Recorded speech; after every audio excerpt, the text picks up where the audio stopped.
ዳዊት ዘነክሰ ለእስራኤል አመ ይትነስኡ ላዕሌሁ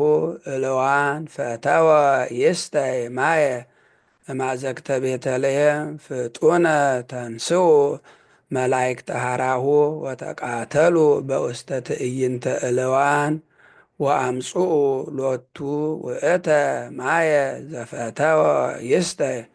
ወሶበ ርእየ ውእቱ ጻድቅ ከመ አጥብኡ ወመጠው ነፍሶሙ ለቀትል በእንቲአሁ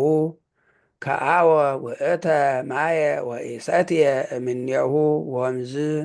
ተኍለቆ ሎቱ ጽር እስከ ለዓለም አማን መነኑ ሰማዕት ጣዕማ ለዛ ዓለም ወከአው ደሞሙ በእንተ እግዚአብሔር ወታገሱ ሞተ መሪረ በእንተ መንግሥተ ሰማያት ተሳሃለነ በከመ እበየ ሳህልከ ሳሊ ለነ ቅድስት